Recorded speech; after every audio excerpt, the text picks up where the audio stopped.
আমরা খাল কেটেছিলাম, খাল কেটে কুমির এনেছি, সেটার লিঙ্ক হতে পারে। হ্যাঁ, এখন আমাদের কাছে দুটোই রাস্তা, হয় কুমিরের পেটে যাও আর নয়তো কুমিরকে বধ করো। বাংলার মানুষ উইল ডিসাইড। আমরা দেখছিলাম এখানে মাটি কোপানো হচ্ছে সন্তোষ মিত্র স্কোয়ারে, কি কারণ?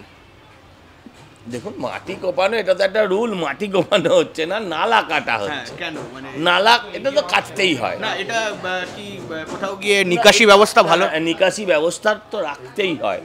হ্যাঁ, এটা বৃষ্টি হলেও হয়, এটা বৃষ্টি না হলেও হয়, এটা রুটিন। এবার আমার বক্তব্য হচ্ছে এবার নালাটা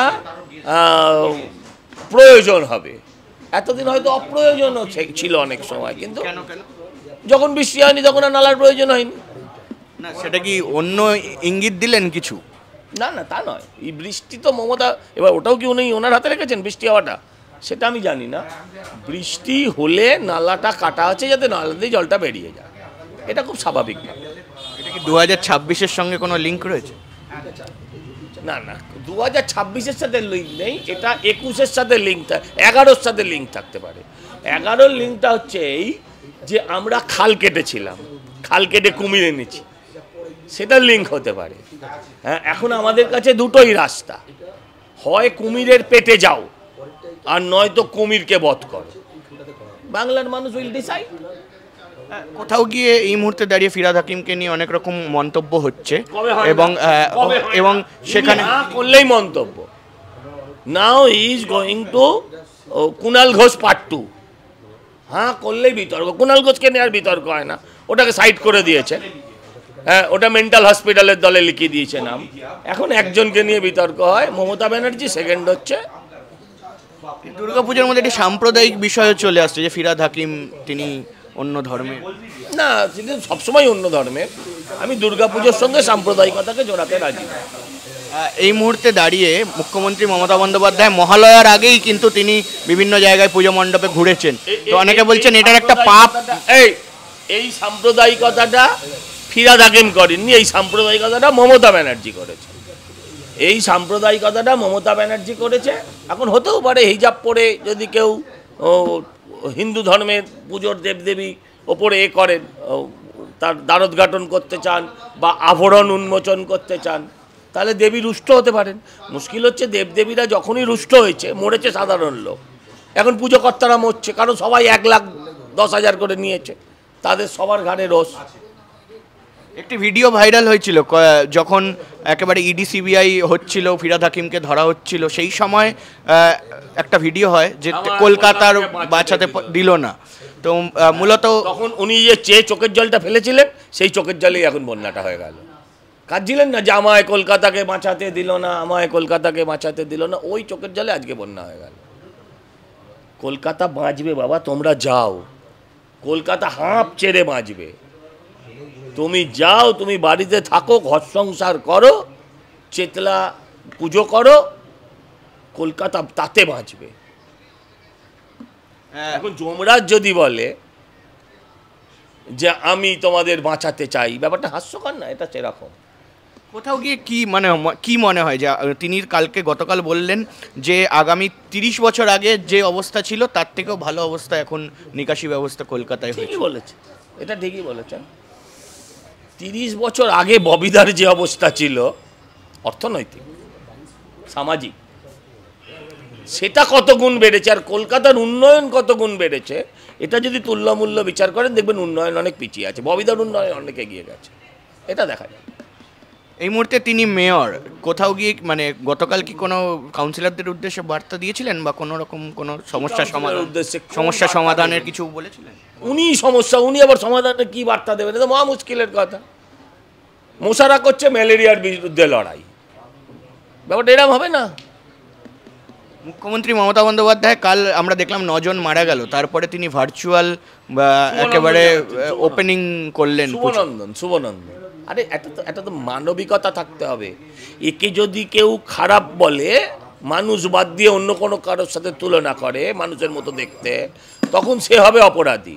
কিন্তু আপনি যদি বিচার করেন, আমরা একটা ছোট পুজো কমিটি, আমাদের মাথায় এলো গতকাল যে না আমাদের এ করা উচিত নয়, কি বলে উদ্বোধন করা উচিত নয়। আমরা বিনা উদ্বোধনে প্যান্ডেল খুললাম, মুখ্যমন্ত্রী মাথায় এটা আসতে পারে না, মুখ্যমন্ত্রীর মাথায় এটা আসতে পারে না।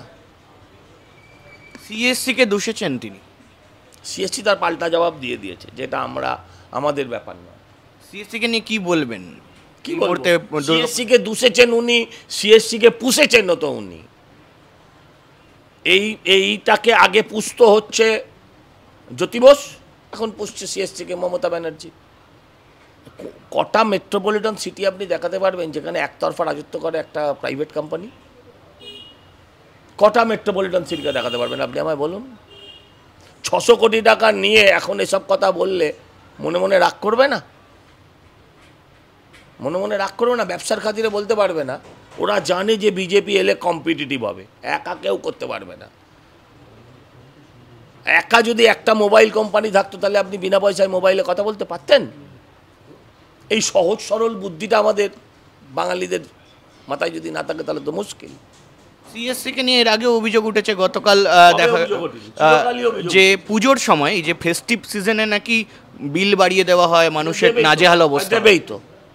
দেবেই তো। আপনি কোনো দোকানে গেলে দোকানদার যে এয়ার কন্ডিশনের ঠান্ডা হাওয়াটা খাওয়ায় ওটা আপনার থেকেই উসুল করে, যে মানে ওই পানীয়টা দেয় ওটা আপনার থেকেই উসুল করে। ও রোজগার করে প্রফিট করতে এসছে, লোকসান করতে নয়। তো বাঙালি উদ্বাউ হয়ে নাচো না। 1,10,000 পেয়েছো, 75% ডিসকাউন্ট পেয়েছো। একটা দোকানে লেখা ছিল আপনি যা খাবেন পয়সা দেবে আপনার নাতি, পয়সা দেবে আপনার নাতি। এখন যারা নাতি আছে তারা ঠাকুরদাদার পয়সা চোকাচ্ছে, সেরকম হবে এখানে। তার মানে কি সরকারকে কাটমানি দেওয়ার ক্ষেত্রে এটাই হচ্ছে? এটাই কি সরকার 600 কোটি টাকা নিয়েছে ভাই, কাটমানি বলো না, অফিসিয়াল টাকা দিয়েছে, সাদা টাকা। 600 কোটি টাকা দিয়েছে, তাকে সাদায় উসুল করতে হবে তো। সাদায় দেবো কালোয় নেবো, এটা হয়? এটা হয় না। ও সাদায় উসুল করে নেবে 600 কোটি। কালকে তৃণমূলের তরফ থেকে বলা হচ্ছে যে এটা পুরোপুরি বিজেপির তরফ থেকে রাজনীতি করা হচ্ছে। এর আগে এরকম অবস্থা বিভিন্ন রাজ্যে, উত্তরাখণ্ড থেকে শুরু করে হিমাচল, এবং ওটা বলেননি, জল তো ওটা পুরোটা আপনি উনি মমতাদি বলতে ভুলে গেছেন। উত্তরাখণ্ডের জল আছে, ঝাড়খণ্ডের জল আছে, বিহারের জল আছে, উত্তরপ্রদেশেরও জল আছে। আমি বলছি এখান না ডিবিসিরও জল আছে। যেটা উনি বলতে ভুলে গেছেন সেটা হচ্ছে আটলান্টিক আর হিমবাহ ভেঙেও গ্লোবাল ওয়ার্মিংয়ের কারণেরও জল আছে, এটাও আছে। সজলদা, আগামীকাল অমিত শাহ আসবেন, কি পরশুদিন, হ্যাঁ, কি ব্যবস্থা রয়েছে তার জন্য? কটায় আসছেন এবং একটু সূচিটা? আমরা এখানে উনি এসে পৌঁছানোর কথা 12টায়, আধ ঘন্টা 40 মিনিট সময়। আমরা ওনাকে আর কি দিতে পারি? আমাদের কাছে কি আছে ওনাকে দেওয়ার? আমরা আমাদের শ্রদ্ধা, আমরা আমাদের আবেগ, আমরা আমাদের ভালোবাসা, এটা দিয়ে ওনাকে ভরিয়ে তোলার চেষ্টা করি।